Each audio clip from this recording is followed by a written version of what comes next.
Uh, Good morning, good evening, good afternoon, everybody. A very warm welcome to all of you to this highly anticipated webinar on the latest advances in chronic lymphocytic leukemia as presented at the last ASH 2024 Congress held in San Diego. My name is Mohamed Mouti from the Sorbonne University and Saint-Antoine Hospital in Paris, in France, and I'm delighted to moderate this session dedicated to the groundbreaking developments in CLL. And I would like to apologize because of some technical issues. We had roughly almost 10, we are 10 minutes late, so please accept our apologies. And as you probably know, this year's ASH meeting has been amazing for the CLL community, from novel treatment strategies to refined diagnostic and prognostic tools. The progress showcased is not just academic. It promises actually to significantly reshape clinical practice. And you will hear from our guest speaker, Professor Mohamed Kharfan-Dabaja from the Mayo Clinic, who's really a top expert in this field, and he kindly accepted to give you a sort of a best of in CLL. So you will hear about the key highlights when it comes to next generation BTK inhibitors, innovative combination therapies targeting BCL2, but also maybe he will allude to CAR T cells, but also the role of MRD.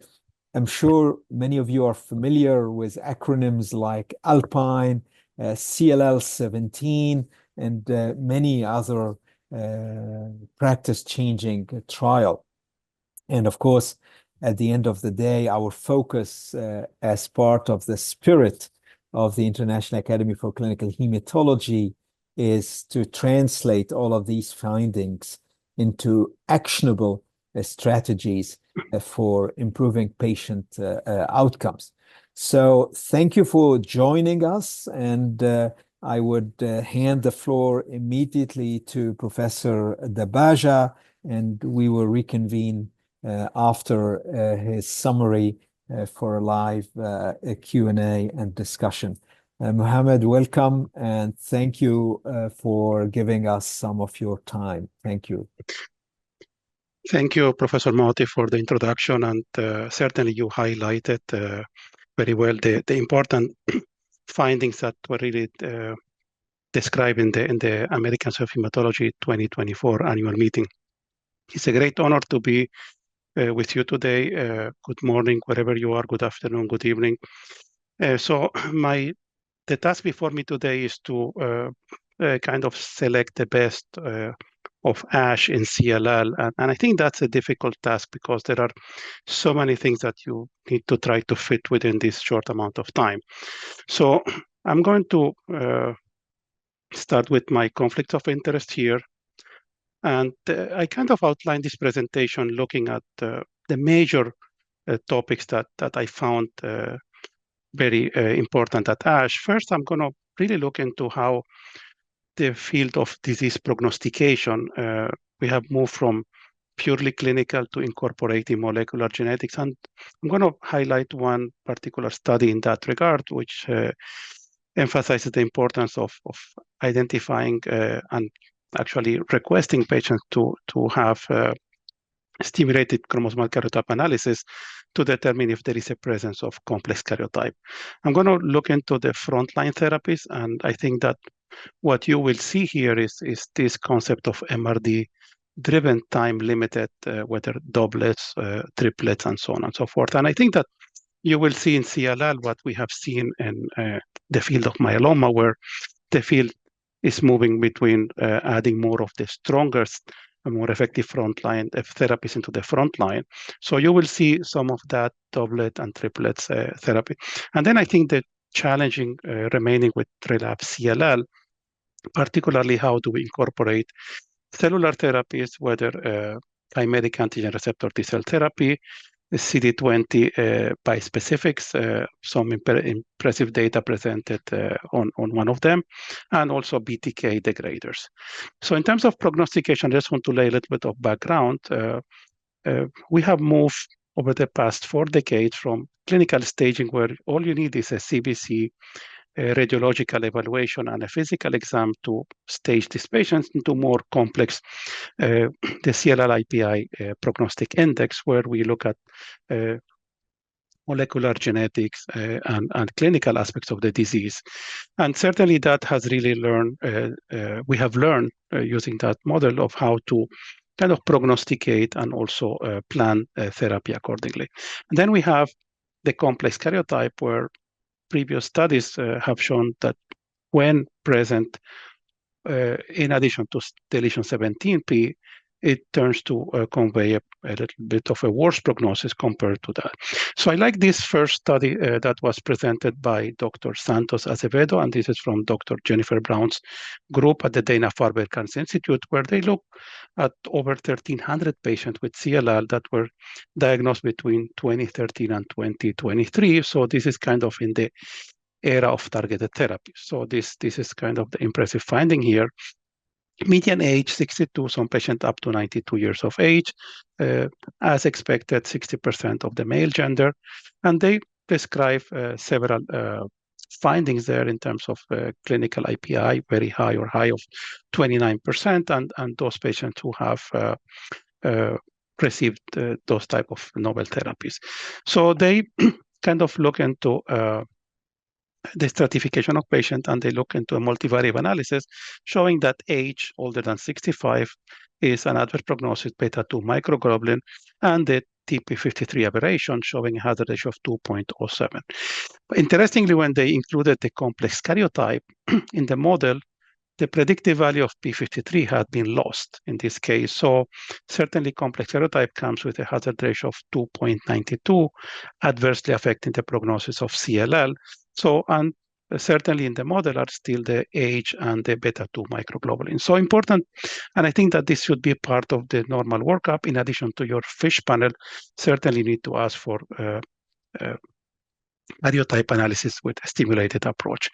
Then I'm going to go into the studies, and I really want to make, and we can leave this also for the discussion, roundtable discussion, but certainly the point to make is that many of these studies really, we have to be cautious that this is not a one-size-fits-all disease, and there could be patients where the goal of therapy could be different for each patient depending on patient desires and needs, as also the performance status of those patients. So Amplify is a study that, this was a 3-arm study comparing the traditional backbone of chemoimmunotherapy, whether FCR or bendamustine rituximab, versus a combination of acalabrutinib with venetoclax or AV versus an AV obinutuzumab. So the study was designed in a way acala venetoclax with or without obinutuzumab compared to the chemoimmunotherapy arm.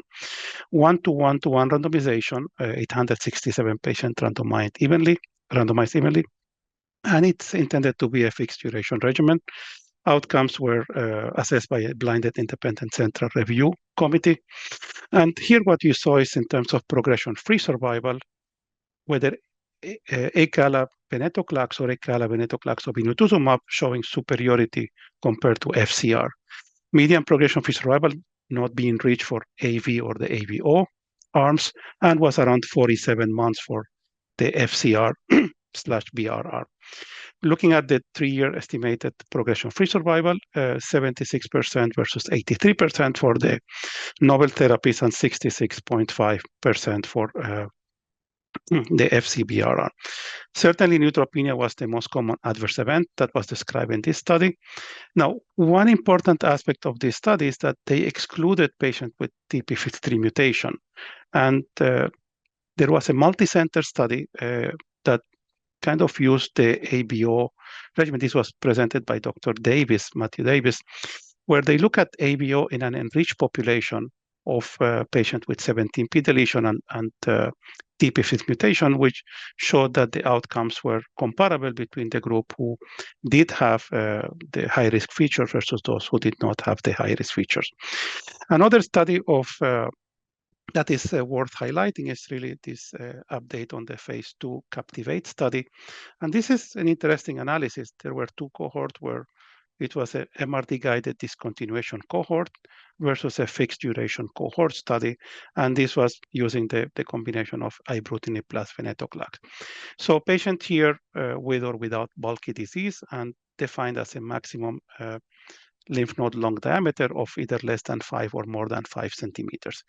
And what they show here is that 5.5 years progression-free survival was similar in patients with bulky or less bulky disease and showing similar outcomes in terms of overall survival. So certainly important findings on this study showing that perhaps this combination can abrogate the adverse prognosis that is known for patients who harbor bulky disease. Then I'm going to present an update on the UK FLIR study. This is by the UK group. This paper was published actually last year, and I'm going to just present the background of this paper to show you what were the salient features that were presented at ASH. So this study has shown that patients who had received ibrutinib plus venetoclax in a 1-2 month randomization showed superior progression-free survival and superior overall survival compared to FCR. So interestingly, for this study, when they look at attainment of MRD negativity or undetectable MRD status, which is probably more appropriate to use the term, you can see that with FCR, when it comes to bone marrow, probably by the first year, you have attained the plateau effect there. Whereas for patients who got the ibrutinib venetoclax arm, you can see that the response or the MRD continues to go up over time, reaching around 65.9% MRD negativity in the bone marrow and around 92.7% in the peripheral blood. So the study design was such as if patients attain MRD negativity, then if those patients demonstrate the time at which MRD was attained, and those patients are supposed to continue for another year. In this case, if they took them a year to achieve MRD negativity, they will go for another year with the treatment. If it took 2 years to attain MRD negativity, they will go for 2 additional years, and 3 years, then they go for a total of 6 years of treatment. At 3 years, 58% of the patients were able to stop the treatment in the ibrutinib plus venetoclax arm. So here the question that they ask is, can we predict MRD response? Is there a way that we can actually predict those patients who are more likely to attain an early MRD response? And we can see here in this study that there were 2 factors actually that were important in predicting early MRD response: the unmutated status of the immunoglobulin heavy chain gene, and also the low risk of tumor lysis syndrome. Those were the features that were associated with the probability of attaining an earlier MRD response. You can see here in this slide showing that those patients who had the mutated immunoglobulin heavy chain variable region status, it took around 18 months to attain MRD negativity time, whereas it was much shorter in the patient with the unmutated one. And then the other question is really, what is the probability of those patients who attain MRD negative to have a subsequent MRD relapse? And they look at the different groups of patients, those who stopped at 2, 3, or 4 years of ibrutinib. The cumulative was 8.2%. Now, the authors did not describe what is the probability of re-attaining an MRD negativity status after they have lost it. But I think that all they mention is that they MRD responses after restart are too early to report, but initial responses are encouraging. So certainly something to look forward in the future to really see what is the probability of successfully turning them back into an MRD negative status. So I think that also at ASH, what really came to mind is really this addition of triplets. As I showed you what the AMPLIFY study, Acala, venetoclax plus obinutuzumab. So certainly many other studies have shown that trend of trying to move into the triplets. Now I have to say that there is not a randomized trial comparing head-to-head triplet versus doublet, so that AV, ABO, and versus FCR / BR was really intended to compare with obinutuzumab against FCR, and not really comparing head-to-head the triplet versus the doublet regimen there. This is a study that I find very interesting. It certainly highlights the role of non-covalent BTK inhibitors like pirtobrutinib in a kind of a triplet approach using pirtobrutinib in addition to venetoclax and obinutuzumab. This was a single institution study from the MD Anderson Cancer Center using a time-limited combination therapy with pirtobrutinib, venetoclax, and obinutuzumab for 13 cycles, and assessing MRD both at the undetectable MRD 4 or 10 to the minus 4 and 10 to the minus 6.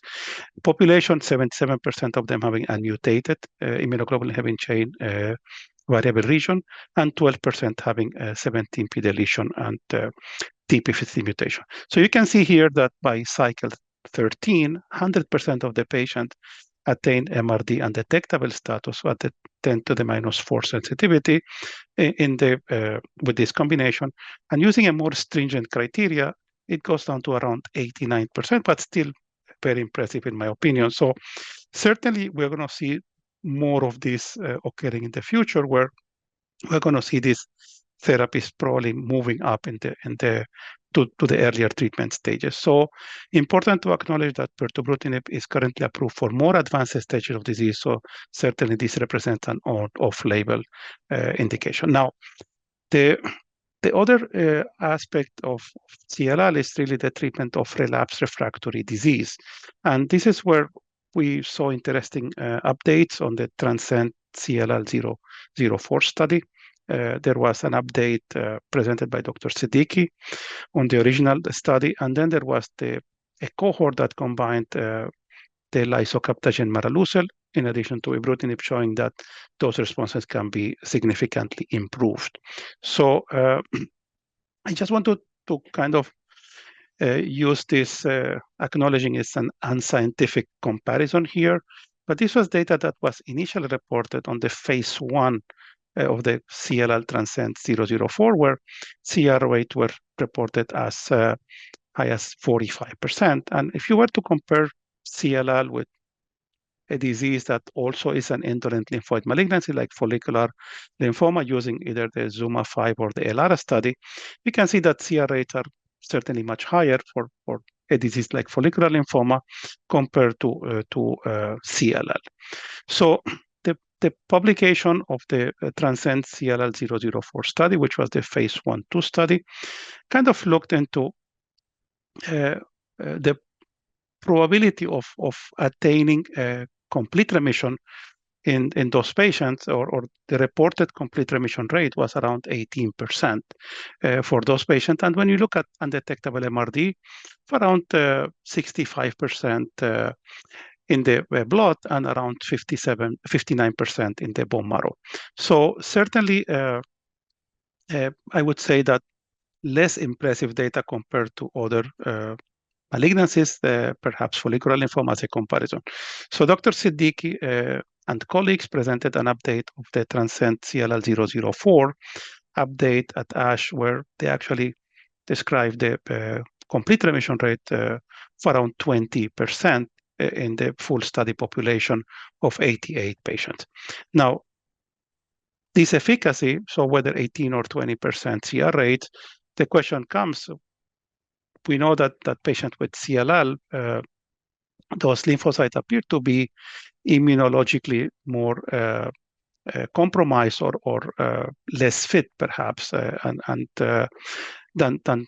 in other diseases. So the idea is whether using an agent like a BTK inhibitor, probably with an off-target effect here, could improve the efficacy. So this was the study that was presented here. So it was an open label phase 1/2. And this is the cohort of patients that got treated with ibrutinib and the lisocabtagene maraleucel.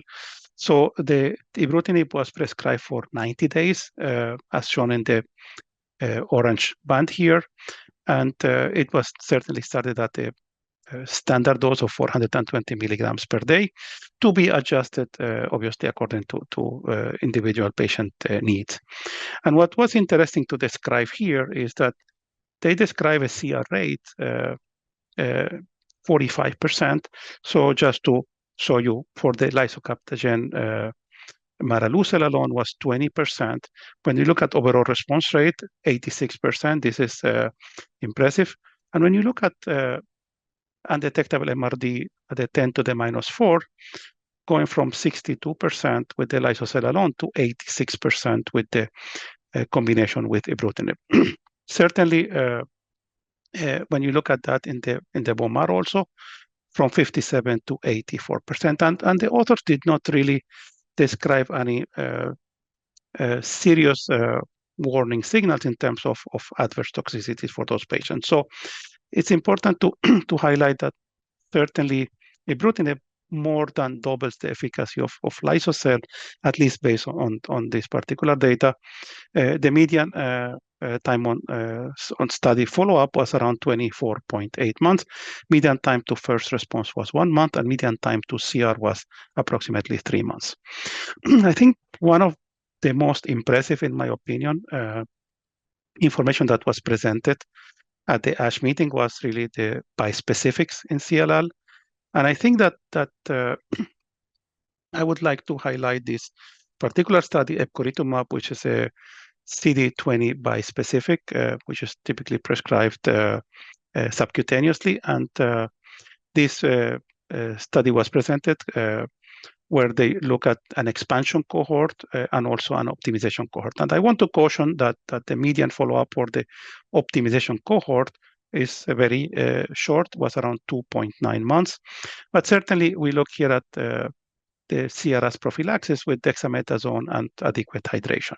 In this particular, the expansion cohort is a standard phase 1 study with the full dose being 48 milligrams.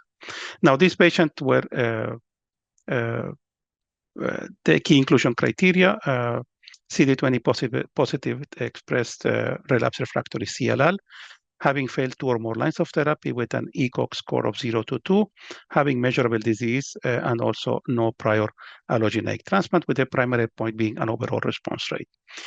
And if we were to really walk through the population here, unmutated around 70% for the expansion cohort, 71% for the optimization cohort, 2/3 of the patient having TP53 aberration, median lines of therapy of 4. All of these patients have been priorly exposed to BTK inhibitors, and the majority also to BCL2 inhibitors. Impressively, for the full analysis set, 61% overall response rate with a complete remission of around 39%.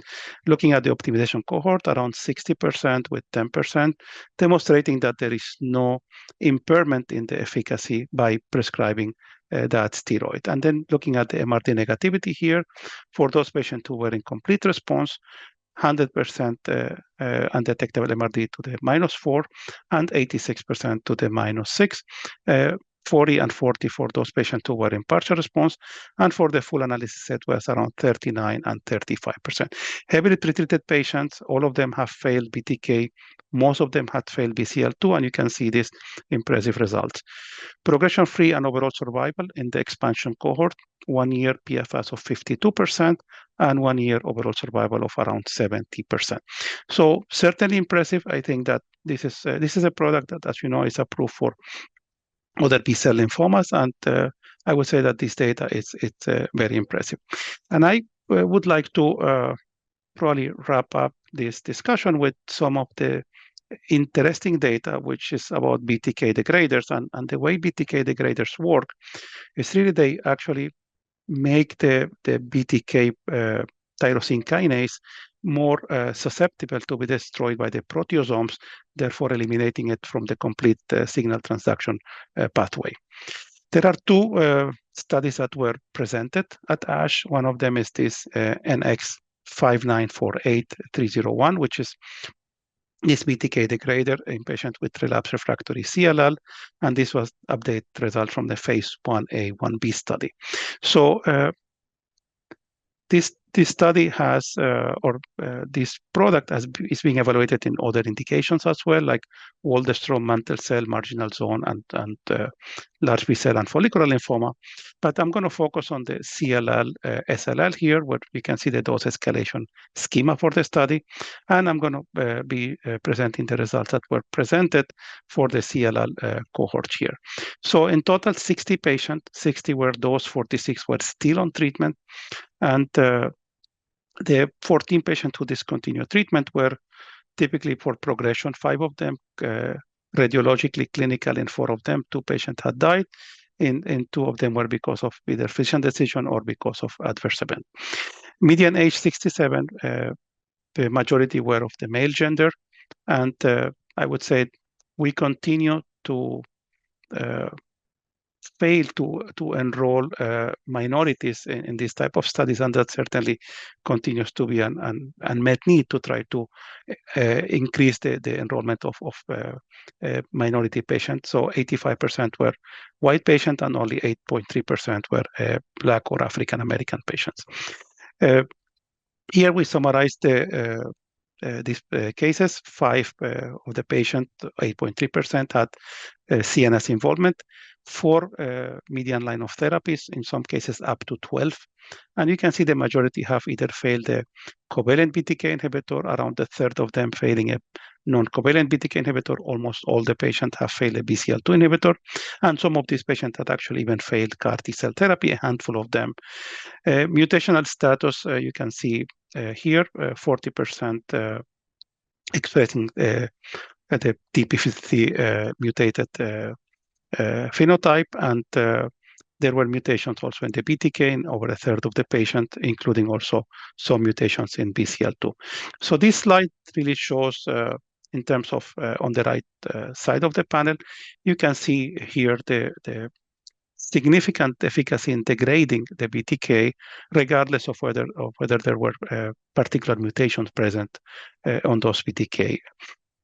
And in terms of the safety profile, the adverse events here for the CLL, SLL group, purpura in around a third of the patient, fatigue in around 26% of the patient, and fatigue in around 26% of the patient as well.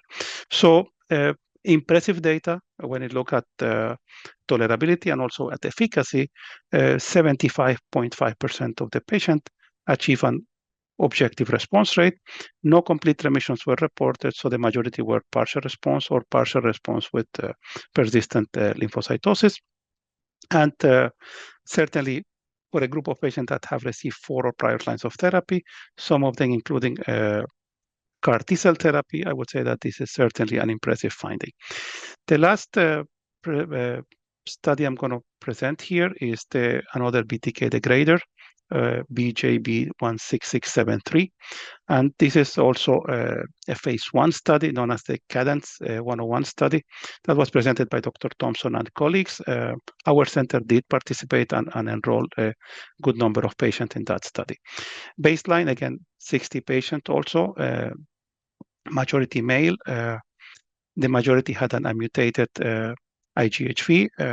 2/3 have deletion 17p, and around 50% have complex serotype. Median lines of therapy, again, 4 of them, 4 lines of therapy, in some cases up to 10 lines of therapy.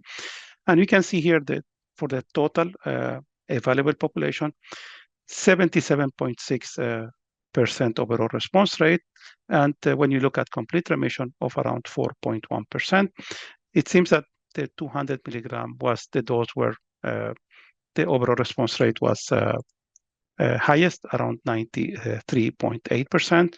So certainly impressive to see this type of therapies being offered to patients at such a last stage of the disease treatment. So I would say that the treatment landscape of CLL has changed. I probably would say that chemoimmunotherapy is history in CLL. I think that it's very important, in spite of all these data that there could be patients where time-limited therapy or MRD-driven therapy may not be appropriate, and those patients could be either too frail or too old. So perhaps aiming for good disease control, it could be good enough. For the young and more fit patient, certainly aiming for a cure would be more important. MRD-guided time-limited therapy from the FLAIR study, around 8.2% are at risk of relapse.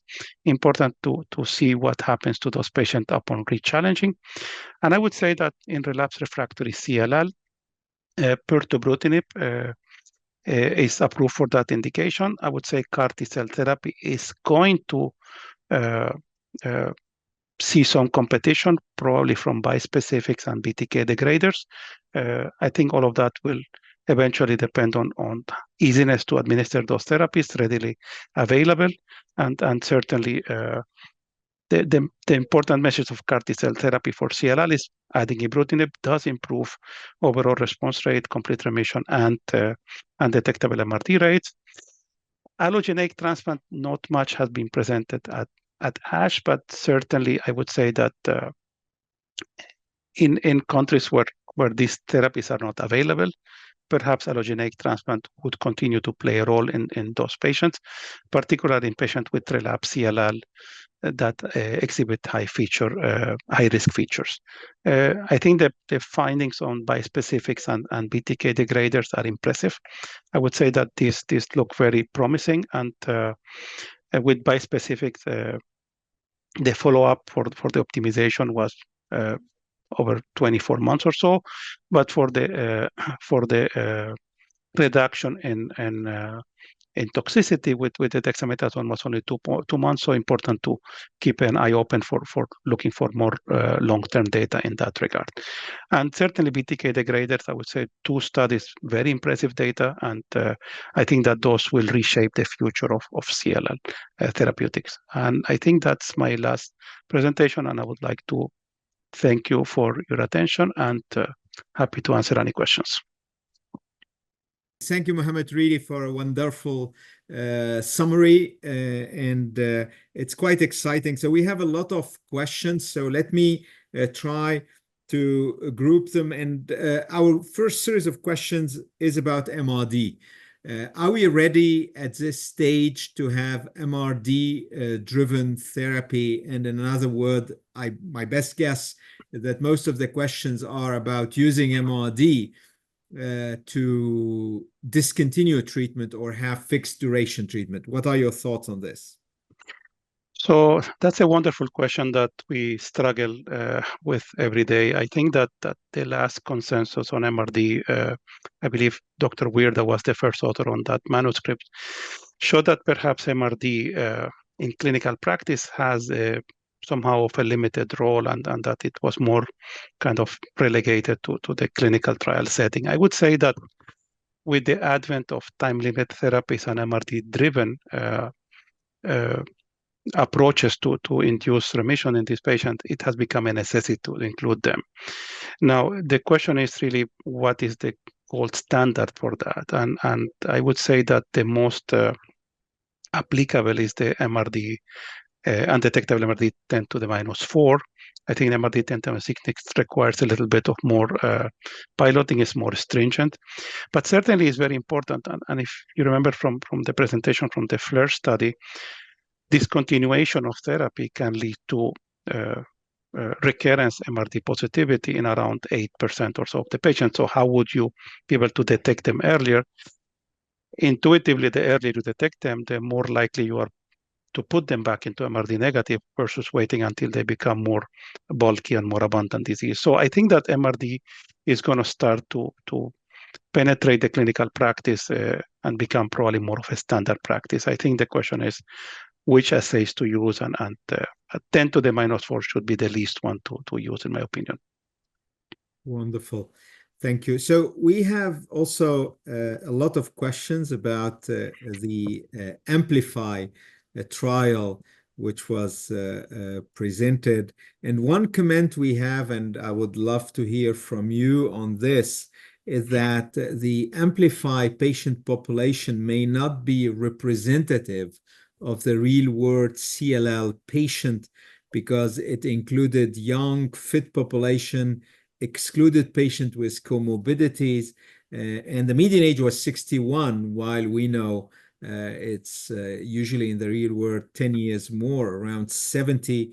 In addition, the study excluded high-risk deletion 17p TP53 patient.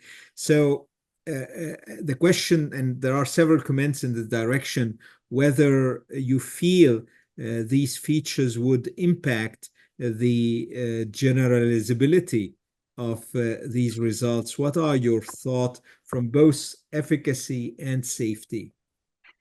So I would say that we can spend 1 hour discussing this Amplify study. So in my opinion, the reason for excluding those patients who had 17p deletion of TP50 mutation was because the comparator arm, which was FCR or BR, we know that chemoimmunotherapy is not an effective treatment against TP53. So in a way, and by the way, here we have another comment, a couple of comments from the audience saying, indeed, BR and FCR are no longer standard of care in general. Yeah, and I think that was my first kind of remark on my closing or take-home message, that chemotherapy is history now. So I totally agree with that. But I think that keep in mind that the study started in 2019, and probably development took at least 1.5 to 2 years. So you're talking about the era where still these studies were maturing, whether chemoimmunotherapy versus this novel therapy. So I would say that yes, a study takes somewhere between 7 to 8 years between conception and completion, and probably it's not fair to judge or to deem it as insignificant at this time. So I think it really, we learned several aspects from it.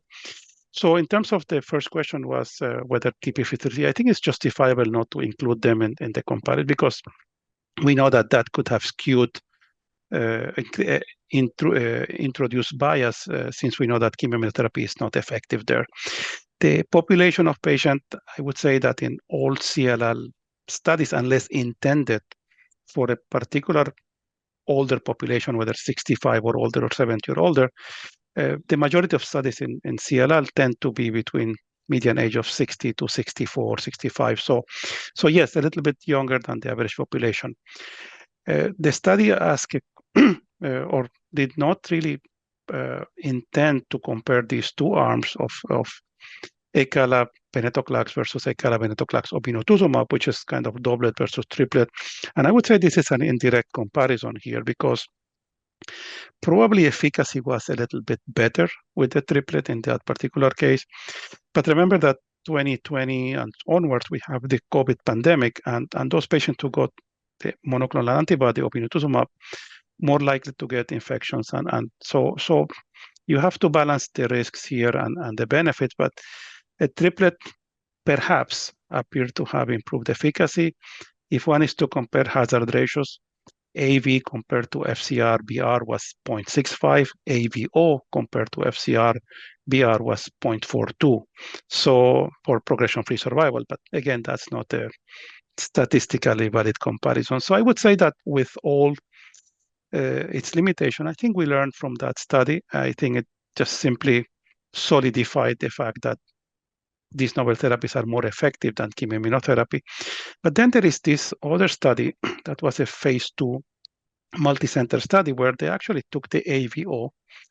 So in a way, it's not intended to be a companion study, but somehow it kind of answered the question of, well, can we use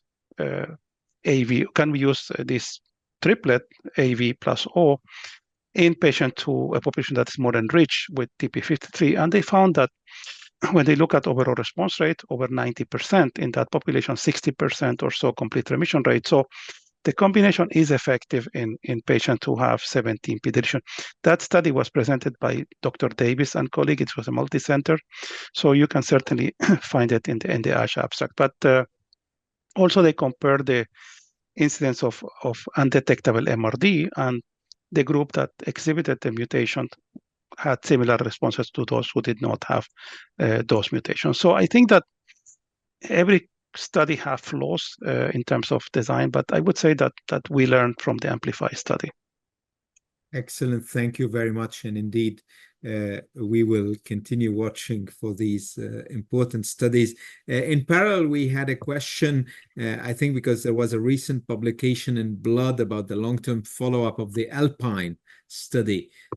Any take-home message on this? Because we have a few questions. So if you give us a summary, then I think that would allow to answer many of them. Yeah, so the Alpine study was recently updated and published in Blood, Dr. Brown and colleagues, and I think that the findings continue to show the superiority of the newer BTK inhibitor, in this case Zanu, compared to ibrutinib. And again, looking at the long-term toxicity is not much different in terms of what was reported in the original publication in the New England Journal. So probably what we will see in the future is these newer BTK covalent inhibitors like Zanu and Ecala moving more towards the front line. And I think that it all goes down to efficacy and toxicity profiles ultimately, and that was demonstrated in the Alpine study. Excellent, thank you. So we have a question here about CAR T cells. Do you believe that a single shot treatment with CAR T cell would be the right answer instead of giving long-term continuous treatment with BTK inhibitors? How do you see, I know it's a philosophical question, but how do you see the future in case tomorrow we have CAR T cells in CLL? So I would say that for a treatment to be sustainable in terms of the test of time, they have to be as applicable to the widest population as possible. I think that CAR T cell therapy continues to be more of a boutique type of therapy. Unfortunately, many countries in the world don't have access to these therapies. I think that compared to other diseases, as I try to compare with follicular lymphoma in my summary presentation, certainly the outcomes in CLL appear to be less impressive than what we have seen with follicular lymphomas. I think that we don't have enough follow-up to really determine what happens 5 years down the road or 10 years down the road. So time will tell. But I think that the fact that with ibrutinib, we went from 20% to 40% complete remission rate. So there is a 60% population that still is not in complete remission. We saw the MRDs, certainly undetectable MRD ratios in general less than 80, 90%. So I think that the future will teach us perhaps there is a population that will not benefit at all from this type of therapy. I think that what will be the role of maintenance of ibrutinib? Again, for this design of the study was only for 90 days. Could it be beneficial to continue for longer time? It's an open question, obviously, for those patients. But ultimately goes to the question of treatment goal here. Can we say that CAR T cures CLL? At this point in time, probably a certain subgroup, but we need more time to try to define which subgroup is going to be. So I think that it's desirable in terms of treatment if you don't have to take something for the rest of your life and if you can just have a time-limited approach. But as I said, it may not be a treatment that fits all. Some people may simply not be as fit for that. We know that patients with CLL and with life expectancies, we're seeing more in the late 80s, early 90 years, who are coming for treatment. So I think the treatment goal for that particular population, especially if frail and comorbid, will be more challenging to try to push for a time-limited approach. So I think that ultimately we will have this segregation of which group benefits from time-limited, which group benefits from a continuous approach, or it becomes a necessity to do it. And I think those are very valid open questions for the future. Wonderful. We have a few questions about bispecific antibodies. Do you believe the bispecific antibodies will move rapidly into earlier lines of therapies because of their very rapid efficacy and capacity to induce MRD negativity. Is this something, a scenario you would envision? I would say that in the field of lymphomas, you can see them starting to compete with CAR T-cell therapy. Again, the toxicity profiles are more friendly. I think that the study that looked into reducing toxicity with steroids significantly dropped the CR rates from 90% into the 60%. So this is a population that is not able to tolerate side effects that well. So it's certainly advanced age, older population. I like the fact that it's a readily available product. There is no waiting time. Typically, manufacturing of CAR Ts, you have to plan for at least 3 to 4 weeks to get your product back and start the lymphodepletion and how do you control disease and so on. So I think that from the logistical standpoint, it lends itself to an easier administration. The toxicity profile is perhaps more friendly than the CAR T-cell therapy. For this particular population, I see that there is a very bright future for epcoritamab, which was presented at ASH, and I think that the data speaks by itself. These are heavily pretreated patients that have really gotten the treatment. Now the question comes here, it's not a one-time treatment, so you have to keep bringing the patient for several cycles versus a one-time CAR T-cell therapy. But I think that is a very promising therapy for the future, in my opinion. Thank you so much, Professor Kharfan-Dabaja.